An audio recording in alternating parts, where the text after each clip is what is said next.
¿Qué tal? Un gusto saludarles. Interesantísima plática vamos a tener con nada más y nada menos que Ildefonso Guajardo Villarreal, exsecretario de Economía del Gobierno Federal, entre otras cosas. Ildefonso fue clave en el sexenio del presidente Peña para muchas cosas y para avanzar a México a estabilizar una economía hacia el comercio exterior robusta en procesos, en procedimientos, en negociaciones, en infraestructura. Un gusto tenerte por aquí, Ildefonso. Gracias por la invitación, Javier, de nuevo. Encabezaste la Secretaría de Economía, Ildefonso, en momentos complejos del comercio internacional. ¿Qué aprendizajes tuvo la renegociación del Telecán al TEMEC y marcaron ese rumbo estratégico de México hacia el comercio global? Mira, sin duda a todos nos toma por sorpresa este redireccionamiento electoral en los Estados Unidos. En su momento nadie daba crédito o posibilidades de que un candidato atípico como Donald Trump ganara la primaria republicana, y contra todas las apuestas ganó la primaria republicana. Y finalmente en la competencia, tú recordarás, pues el mero día de las elecciones los odds eran 70% Hillary y 30% Trump. Eso sin duda introduce un factor muy disruptivo en la manera como veníamos diseñando la continuidad de la integración de México con el mundo. ¿Te acuerdas tú que para ese momento ya habíamos consolidado pues prácticamente 13 tratados internacionales con más de 51 países? Y el proyecto en la Secretaría de Economía los primeros 4 años se desarrolló con muchísima continuidad sobre consolidación. Al norte, en nuestros diálogos con la administración Obama, eran cómo mejorar los conceptos de competitividad, logística, estandarización de normas por sectores industriales, de tal manera que se hiciera más eficiente lo que ya ocurría. En ningún momento habíamos considerado el paradigma de un cambio radical en la percepción del gobierno norteamericano sobre el significado de la integración y el comercio exterior. Así habíamos terminado TPP con un conjunto de países donde eventualmente estaba incluido Estados Unidos cuando terminó la presidencia de Obama.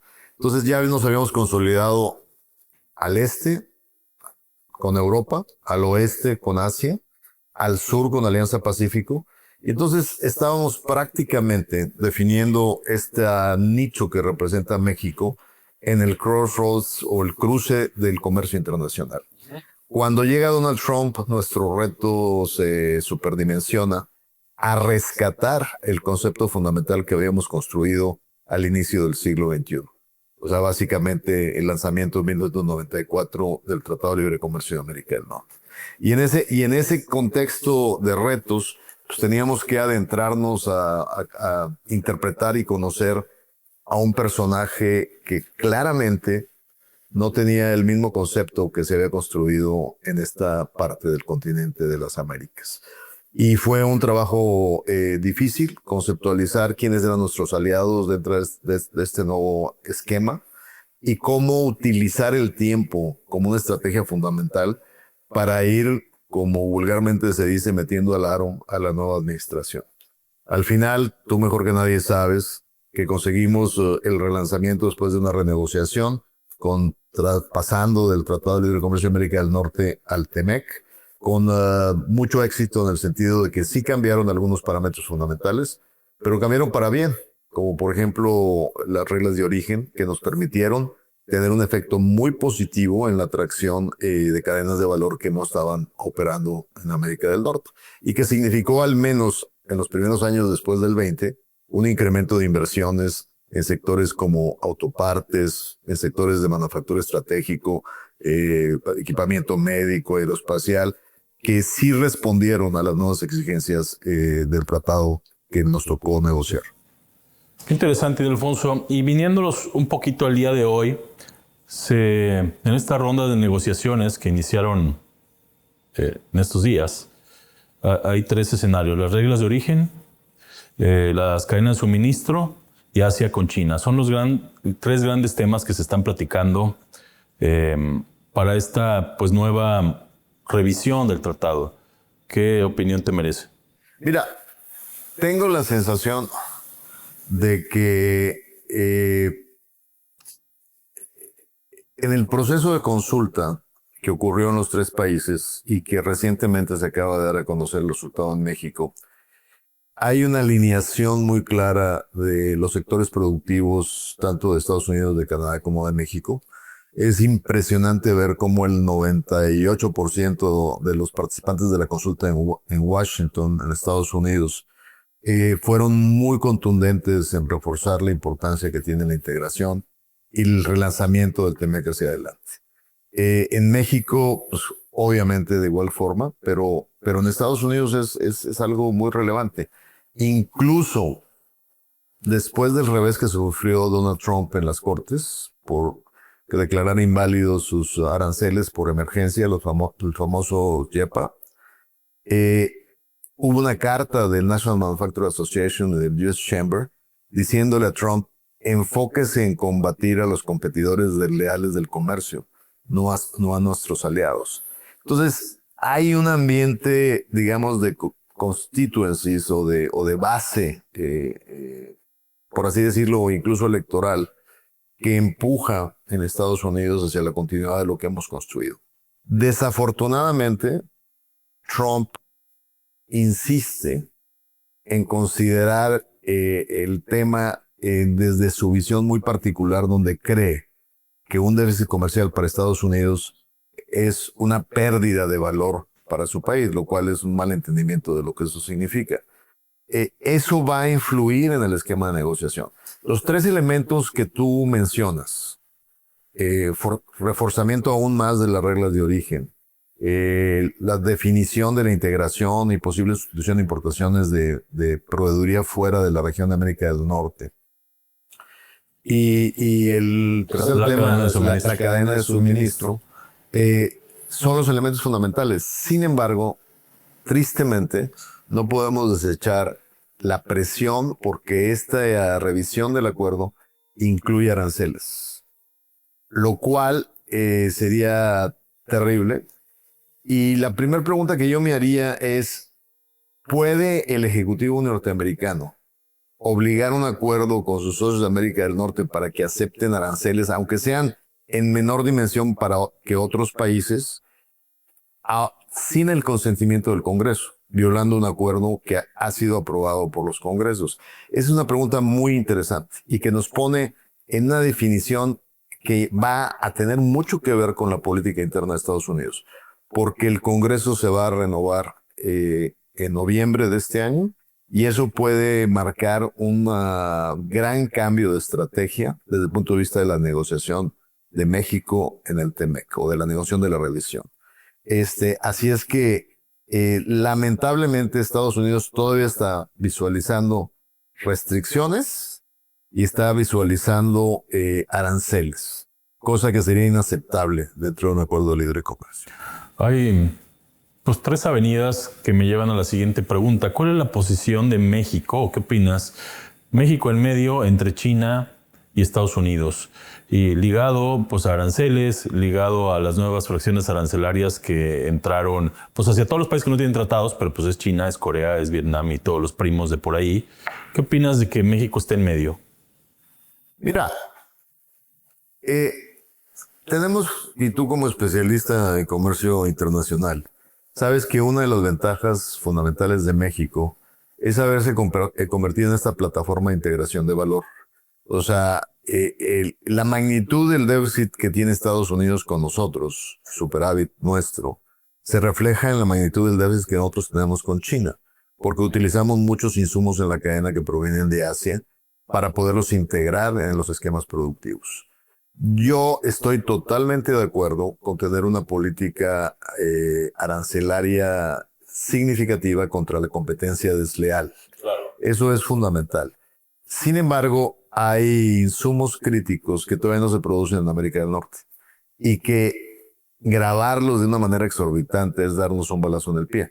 Lo que tendríamos que hacer dentro de esta revisión del acuerdo es complementarlo con un acuerdo de esfuerzos regionales de América del Norte para hacer una sustitución inteligente de importaciones. Si tal producto en electrónica o en baterías todavía no lo hacemos en América del Norte, dejémoslo entrar sin aranceles a la integración de la cadena, pero hagamos un esfuerzo por empezar a invertir en investigación y desarrollo y producción para que conjuntamente podamos sustituirlo. Eventualmente, cuando estemos en condiciones, entonces ya podemos imponer aranceles. Hay muchos elementos de autopartes donde ya tenemos capacidades y donde aranceles son convenientes para darle un incentivo a la producción en la región. Pero eso debe ser muy selectivo. La decisión de grabar 1,400 líneas de productos e insumos, te diría que la mitad de ellos fueron bienes finales que perfecto, o sea, evitar la competencia desleal. Pero otros sí le pusieron un costo innecesario a esquemas de la línea de producción que afectan el proceso productivo. Eso es por una parte. Y por otra parte, tus políticas de inversión deben de ser meticulosamente revisadas para que no dejes entrar inversiones que van a arrastrar insumos subsidiados. Y eso puede pasar mucho en la industria de autopartes. ¿Por qué? Porque finalmente, aunque sean plantas establecidas en tu país, si van a tener trazabilidad a insumos subsidiados que provienen de China, ese va a ser un problema en la competencia desleal dentro de tu propio mercado. Y eso es lo que más irrita a los Estados Unidos, que seas utilizado como una puerta trasera para darle, digamos, permitir hacer un circunvento o un sacarle la vuelta a la política arancelaria norteamericana entrando a través de México. Si es esa triangulación de importar cierto aluminio troquelado, transformarlo, hacer un brinco arancelario, poner una autoparte en un auto y se exporte como si fuera de la región y esas partes pues vienen de allá. Eso está claro y es lo que me refería, que a veces que México está en el tema y hay un punto del IMEX, de las empresas que importan de manera temporal. Como viste, ya es parte de la discusión. Ya sí.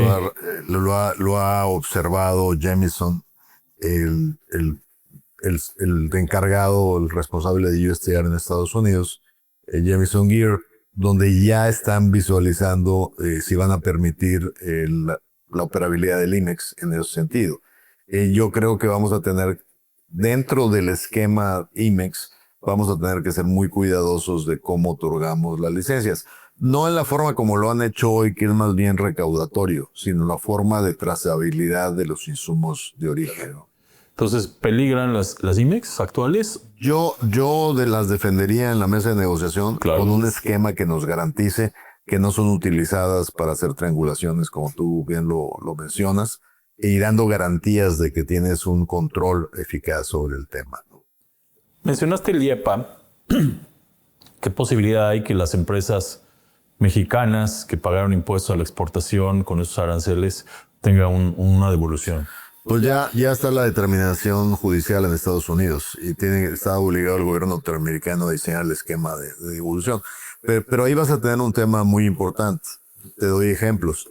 Yo estoy en el consejo de una autopartera global importante y ellos, a la hora de que se definieron los aranceles, sobre todo para el mercado norteamericano, negociaron con las armadoras quién pagaba el costo de ese arancel. Entonces, aunque tú seas, en este caso, quien sea el importador, puede ser la armadora, puede ser tú el que lo mandas a tu planta en Estados Unidos, finalmente tienes que definir quién pagó realmente el arancel. Y lo mismo pasa en muchas líneas de productos finales. O sea, no necesariamente, a veces se trasladó al consumidor, a veces se compartió entre el comercializador y el productor. Entonces, hay una complejidad desde el punto de vista de quién debe de ser el beneficiario del retorno, ¿no? Sin duda, yo creo que desde el punto de vista legal, ese retorno va a ocurrir. El tema es cómo se distribuye. Buen punto. Hablabas del BCR, el valor de contenido regional. Se habla que una de las ideas es subir, hablando de la automotriz, el BCR a 85%, ahorita 75%. Y eso hablando de cadena de suministro y de la región, ¿qué opinas? Bueno, sin duda, aquí tú sabes que cuando hablas de reglas de origen, Tú te preguntarás, bueno, ¿por qué fuimos nosotros tan defensivos a la hora de que se apretó el tema de exigir más de reglas de integración del BCR? Porque de alguna manera tienes que ser muy cuidadoso de que no puedes, dice, hay que tener cuidado de que la veladora alumbre al santo, pero que no lo queme, ¿no? O sea, ni tanto que queme al santo, ni tan poquito que no lo alumbre. Y en el caso del BCR es exactamente eso. Si exageras, pierdes competitividad. Claro. Y al perder competitividad te vas a concentrar más en el mercado de América del Norte y vas a tener menos posibilidades de exportación a otros mercados porque te vuelves muy caro. O sea, el exigirte 70% de acero de la región, el exigirte irnos ahora de 75 a 85 y ser presionados una política de gravámenes de insumos que no se hacen en América del Norte de origen asiático, chino, te puede llevar a un nivel de costos prácticamente que te eliminan en competencia en otros mercados. Y uno de los problemas que tenemos es que si tenemos la excesiva concentración en América del Norte y queremos diversificarnos, el seguir esa línea nos va a hacer más difícil diversificarnos. Porque entonces ya no somos competitivos en América Latina o no somos competitivos en Europa. Ahora frente al nuevo tratado Mercosur-Europa, que obviamente tendrá sus efectos en el sector automotriz, ¿no? Iba a ese punto. La automotriz ve, por ejemplo, a Argentina para poder exportar autos, ¿no? Y ahorita está abierto, pero Argentina está pidiendo desgravar 118 fracciones arancelarias agrícolas o dar un cupo generoso para no poner el 35% de arancel de autos que se exportan hacia Argentina. Otro tema es Brasil, que bueno, es unas reglas de origen pues muy, muy duras. El ACE 55, que es el que regula el comercio automotriz entre México y los países del Mercosur.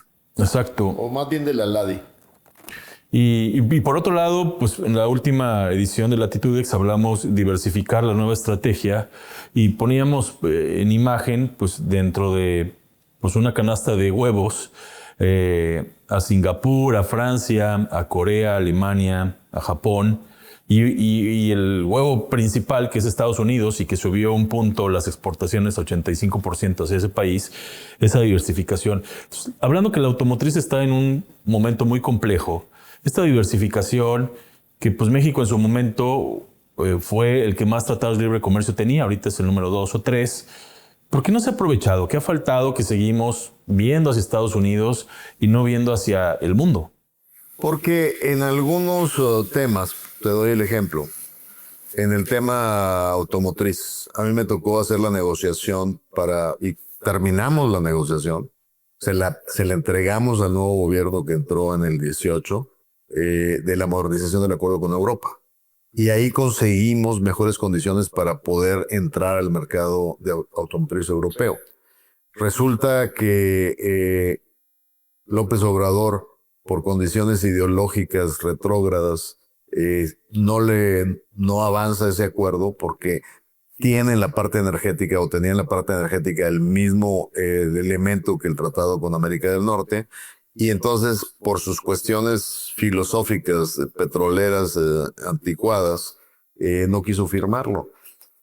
El gobierno de México lo tomó y les pidió a los europeos cambiar esos compromisos y los europeos le dijeron, sí los cambiamos, pero condicionados. Nos quedamos con lo que finalmente le des a Estados Unidos en la revisión del acuerdo. ¿Qué le vamos a dar a Estados Unidos? Por lo que tenía originalmente. Estados Unidos no va a aceptar menos. Y en ese sentido, a cambio de eso, ¿qué nos costó? Reducimos el nivel de ambición en productos agropecuarios frescos, reducimos el nivel de ambición en la parte automotriz, y entonces dimos feria de más por un principio que es meramente ideológico. ¿No? Y ese ejemplo, de alguna manera, te permea. López Obrador le dio unilateralmente acceso a la carne argentina, sin pedir absolutamente nada a cambio. Además, relajando de manera excesiva los estándares sanitarios en los temas de comercio, ¿no? Entiendo. Y regresamos a esta región, los acuerdos bilaterales, ¿no? ¿Por qué Canadá, a vista de Estados Unidos, lo quiere dejar fuera y empezar a platicar solo con México? ¿Cuál es tu opinión? Mira, la verdad, tú le diste seguimiento a la negociación que me tocó a mí en el en el 17, terminamos en el 18, y es muy claro que nuestra negociación aparentaba ser trilateral, pero nunca fue trilateral. Ok, buen punto. O sea, todas las reuniones con Lighthizer eran bilaterales. Hay una parte de la agenda Canadá-México que es muy diferente. El tema del lumber, de madera. Los temas de protección de lácteos en una provincia estratégica en Canadá. El tema cultural del francés en Canadá, en las industrias de cultura y entretenimiento. O sea, eso es obvio que esa es una discusión solo entre Estados Unidos y Canadá.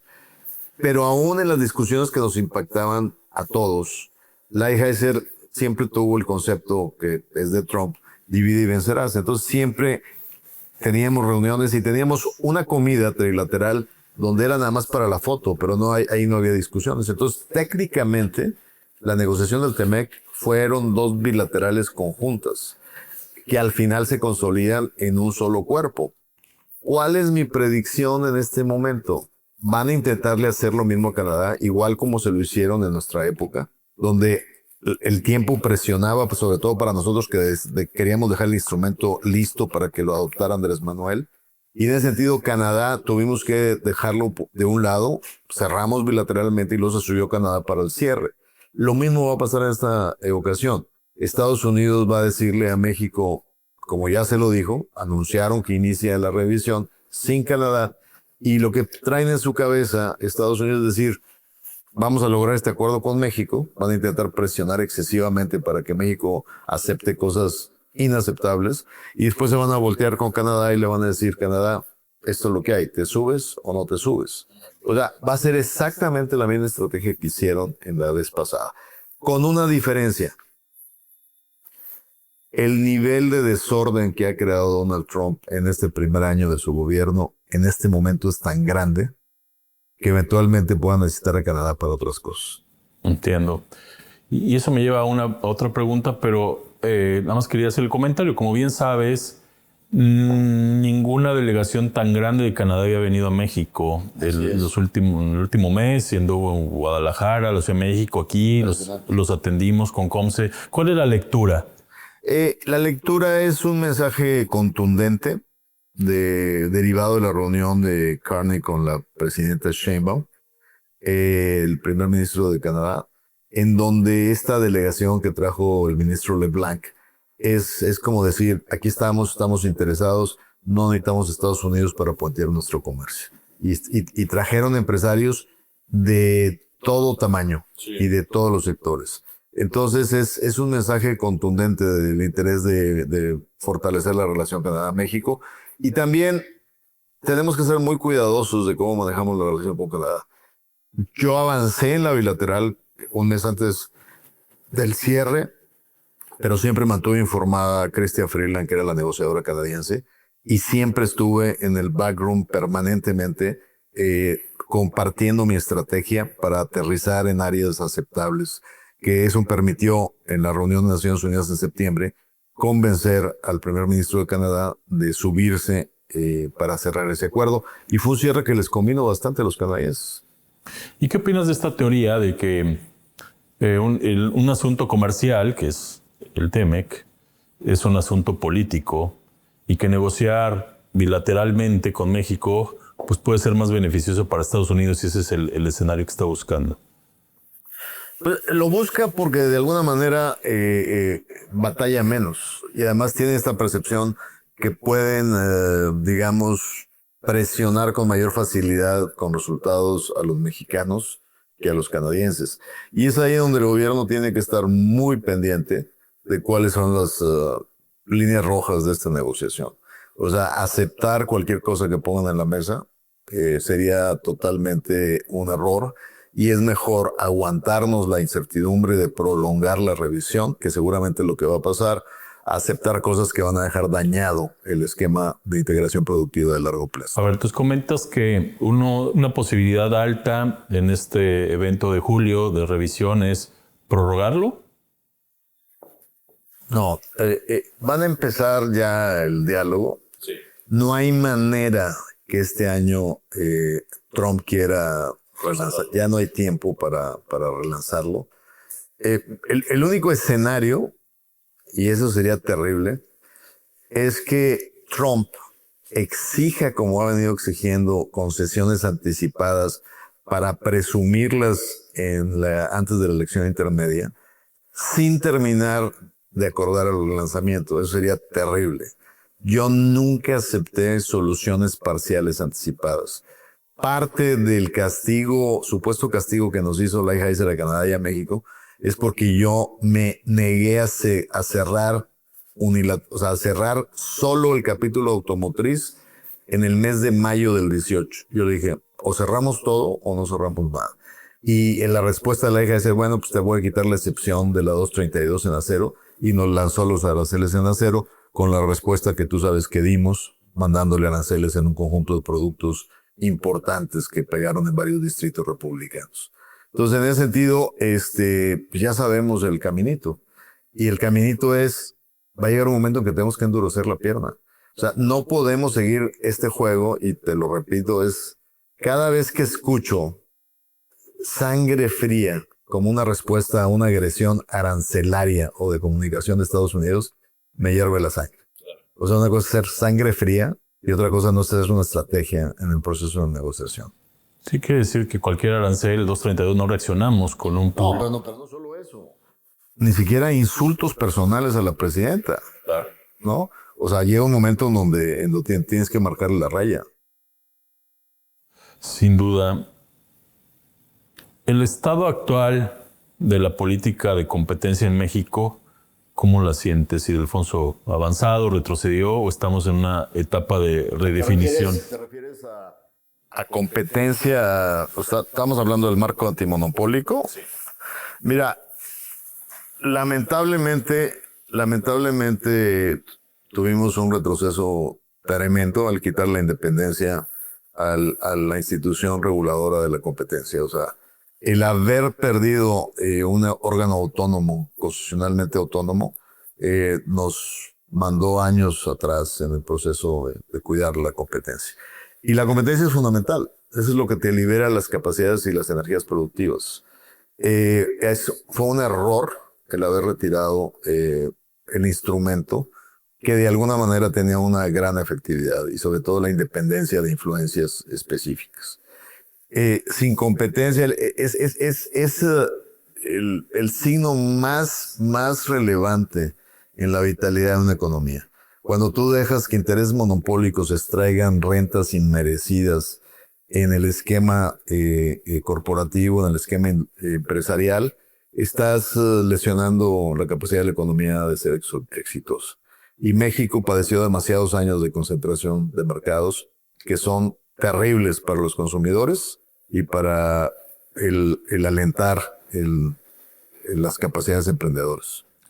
En COMSE estamos trabajando en el costo logístico en México, ¿no? Hay varios estudios, pero hay un costo logístico muy claro que es el paso por aduanas, que eso incrementa los tiempos de traslado en el transporte, y más allá de la distribución, más allá de los sueldos, salarios o de lo normales, hablando de tiempos. Aduanas, pues aduanas hay 50 en el país, la nueva más flamante y reciente es el AIFA, y se cae el sistema, pues de repente, horas, no pasa nada. Y eso pues pega la competitividad de la región. El costo logístico en México con este escenario que te muestro, que te comento, pues es de 2 dígitos, ¿no?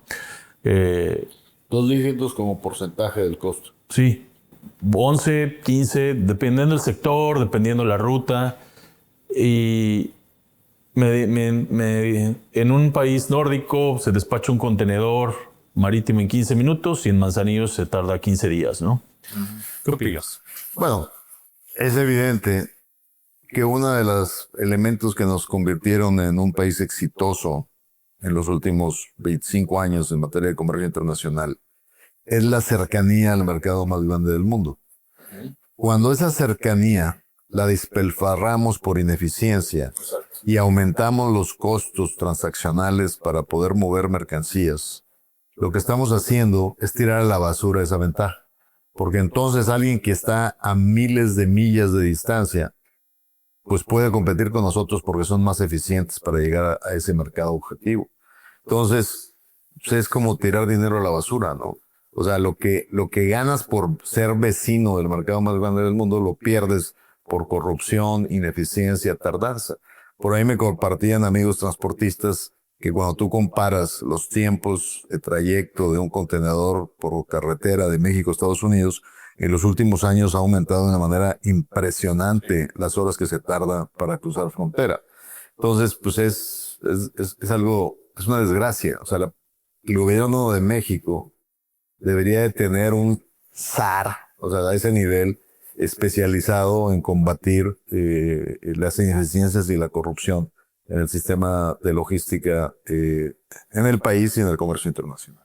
Participado en las mesas de trabajo del DOT y el Plan Maestro de Texas, que es millonario y que está avanzando desde hace 6 años, que es una infraestructura para conectar Estados Unidos, Texas, pues con México. Y ves del lado mexicano, creo que hay áreas de oportunidad y coincido contigo, una caja tráiler de alguna bodega en el lado americano, por ejemplo, en Dicex, y que se mueva a un cliente automotriz en Ramos Arizpe, hace 6 años, 8 años, tardaba 6 horas, ahorita tarda 11. Pero no le vaya a pasar que alguna están construyendo, o el sistema de aduanas, o la ventanilla única, pues porque se vuelve 15. Este costo de inventario es un dineral. Y consigo el poner a alguien visualizando la infraestructura, haciendo econometría para lograr eficiencia, pues lograría mayor competitividad del país, ¿no? Sí, ahora te diría que esas soluciones, digamos, de enfoque, son soluciones de enfoque que las necesitas en momentos como este, donde el sistema en general tiene muchas dificultades para funcionar productivamente. Y entonces abres ventanillas exclusivas para facilitar un proceso. Qué lástima, el sistema debería funcionar, pero vas a tener que enfocarte en este tipo de esfuerzos muy, muy focalizados para desatorar problemas existentes. Existe el Plan México, que es una visión a 2030 de cómo se debe invertir en infraestructura y todo esto. Está el tema de electricidad, que pues ha estado cerrado y pues, la energía ha provocado pues, que inversión extranjera directa no llegue al país como debe de ser. Está el tema de la seguridad jurídica, pues, con la reforma judicial, entre otras, ¿no? Eso ha provocado que el nearshoring, esa ola que se dio o se retomó después de la pandemia, y ahorita esta nueva ola de nearshoring esté pausada, y que ciertamente en este año pasado creció la inversión extranjera directa casi al doble, pero pues del 7% subió al 15% y debería ser el 40%. ¿Qué opinas de este tema de que este nearshoring no está siendo pues tan impactante como debiera ser, por la cercanía con Estados Unidos y pues porque el PIB de la región es el más fuerte del mundo? No, sin duda tenemos un nivel de contaminación en todo el tema de inversiones, porque la incertidumbre que se ha generado, primero, en el contexto del futuro de la integración es importante, y segundo, porque no hemos hecho en México la tarea que nos corresponde para poder aprovechar eficientemente en materia de energía, en materia de infraestructura, en materia de procedimientos, de aduanas, lo que tenemos que hacer para facilitar y dar buenas expectativas y buena presencia ante los inversionistas extranjeros para comprometernos con una agenda de esa naturaleza. Entonces, la combinación de elementos pues, nos está mostrando que el famoso nearshoring pues, nos está pasando por encima, ¿no? Esta información, este bagaje que tuviste en la Secretaría, imagínate pues, esta mesa que pues, seguramente la has tenido con Luis de la Calle, con Herminio Blanco, con Eduardo Reyes, con Ken Smith, sentados en una banca tomando un café y viendo lo que está pasando en México y dando su opinión. ¿Frustra? Bueno, primero decirte que de alguna manera coincidimos todos en algunos consejos, desde diferentes posiciones. Ken representándolos a ustedes como COMSE, Luis como consejero de organizaciones empresariales importantes, nosotros igual, junto con Baker, con Juan Carlos Baker, Herminio y Jaime Zabludowski. O sea, lo que estás diciendo no es hipotético. Coincidimos en grupos de diálogo sobre estos temas. Y lo que hacemos es tratar de aportar nuestro consejo al sector privado para definir una línea de participación digamos, de intervención de cómo el sector privado puede ayudar al desarrollo de estas negociaciones con propuestas posibles, viables y efectivas. Entonces, esta experiencia acumulada hoy, de alguna manera, está al servicio del país en una silla distinta, que es a través de la participación del sector privado en el proceso de consulta en materia de comercio internacional. Y lo hacemos desde una plataforma muy realista, ¿no? O sea, no es el purismo de lo que nos gustaría que fuera, sino lo que se puede dentro del contexto que estamos viviendo hoy. Sí, no son sueños guajiros, ¿no? Son realidades con datos e infraestructura. ¿Y ha funcionado? ¿O se topan con pared? No, todo depende.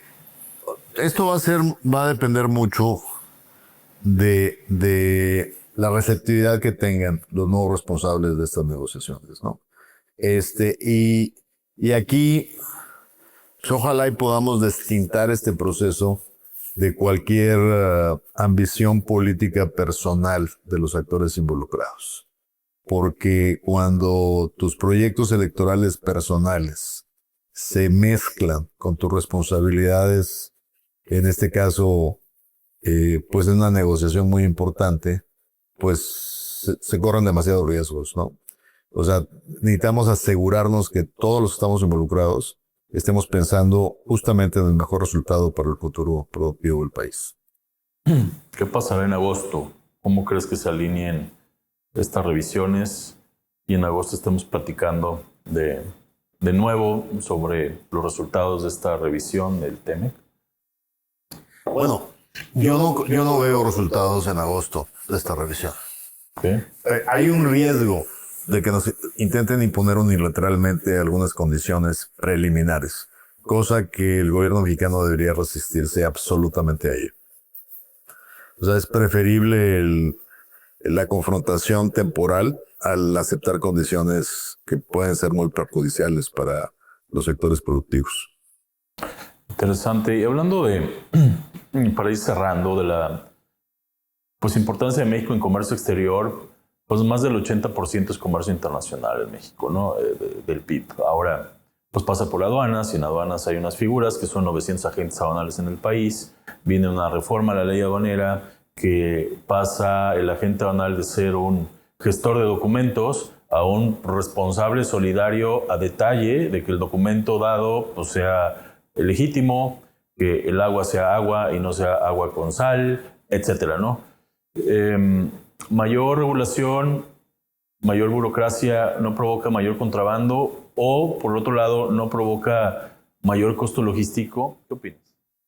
Bueno, mira, el tema de fondo es que hasta hoy, lamentablemente, no hemos logrado combatir la corrupción en las aduanas de México. Y si tienes una aduana con ese nivel de porosidad, no hay política comercial que pueda ser efectiva.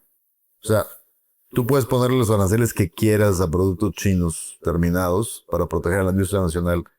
Si no controlas las aduanas, si hay contrabando técnico, inclusive más allá de contrabando técnico, ¿no? O sea, claras violaciones por cuestiones de corrupción, pues ahí ya tus instrumentos de política comercial se ven totalmente aniquilados. Entonces, si no hay un control efectivo en las aduanas de México y una operabilidad eficiente y con honorabilidad, el país seguirá demasiado lacerado, tanto en sus esquemas de comercio internacional y de una política comercial arancelaria, como los incentivos a la inversión, porque también te pega en sentido contrario, ¿no? Cuando un inversionista quiere traer bienes de capital para poner su planta en México, pues estamos cansados de escuchar historias horrendas de corrupción, de cuánto les cobran para agilizar sus procesos de importación de bienes de capital. Sí, está tremendo. Coincido contigo. Y tu opinión sobre la agente aduanal en México, ¿Han hecho bien las cosas?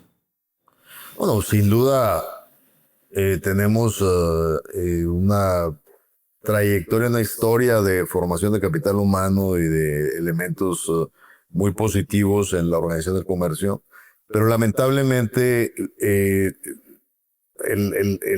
la tonada de la pieza para bailar la pone el gobierno, ¿no? Y a veces el gobierno es el que fomenta una serie de comportamientos inapropiados dentro del esquema. Al referirme al gobierno me refiero a las autoridades encargadas del tema. Ahora, sin duda, los agentes aduanales pues hay de todo, ¿no? O sea, hubo alguno que en el caso del huachicol lo calificó como otro tipo de producto, ¿no? Y eso pues, claramente es parte de un esquema que el gobierno debe de combatir. El contrabando documentado, ¿no? Exacto. ¿Qué mensaje, Ildefonso, y antes de este último mensaje es, pues qué interesante plática pues para la audiencia y para el comercio exterior de la región, siempre personajes como tú, que eres muchas cosas y traes un bagaje pues personal muy interesante que en alguna edición hace un par de años platicamos ahí en la oficina, de cómo conociste al presidente Peña y todo ese background que bueno, lo repetiremos. Es pues agradecerte, ¿no? Esta información que nos compartes. ¿Y qué mensaje, por otro lado, le darías a los empresarios, operadores logísticos y principalmente jóvenes que hoy construyen el ecosistema del comercio exterior en México? Ahora, sin duda, cada vez me doy cuenta en conferencias, en invitaciones que tengo a congresos, que es un área que ha logrado una expansión importante. Hoy refleja, digamos, la construcción de capacidades, de crecimiento de capital humano, en función de las nuevas generaciones, de lo que se han involucrado en el proceso. Y yo creo que eso debe seguirse fomentando. Pero tenemos que seguirlo respaldando con una formación técnica, altamente responsable y altamente ética en el movimiento y en el compromiso de esta tendencia de la internacionalización de México. Te diría yo, es muy lamentable que estados como Nuevo León hoy veamos en los principales titulares de los medios de comunicación quejas de los empresarios porque hay chantajes y cobros inapropiados de las autoridades para el sector empresarial. Yo creí que eso ya lo habíamos dejado atrás en México hace 20 años. O sea, es tristísimo ver cómo el estado líder, uno de los estados líderes en México como Nuevo León, hoy tenga que estar en este debate sobre la corruptibilidad de las autoridades y el buen ejercicio de los negocios a todos los niveles, a nivel municipal, a nivel estatal y obviamente también a nivel federal. Pero es de pena ajena estar viendo titulares donde los famosos moches por operabilidad del sector privado, pues estamos realmente empinando la gallina de los huevos de oro, ¿no? Y es falta de visión y totalmente carente de ética y responsabilidad que tengamos hoy, en pleno siglo XXI, autoridades en Nuevo León que no estén cuidando la buena imagen del Estado y su calidad de desarrollo empresarial. Y la labor de los jóvenes sería pues trabajar en esas básicas que son la ética, la moral.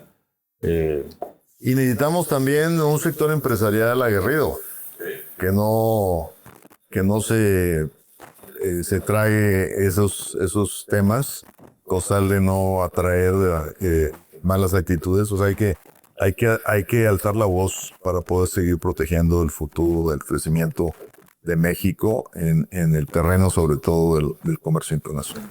Y en COMSER, junto con cámaras aliadas empresariales, lo hemos hecho en la región. Y bueno, pues este reforzamiento de tu opinión pues nos ayuda sin duda, ¿no? Ildefonso, pues muy amable, muchas gracias.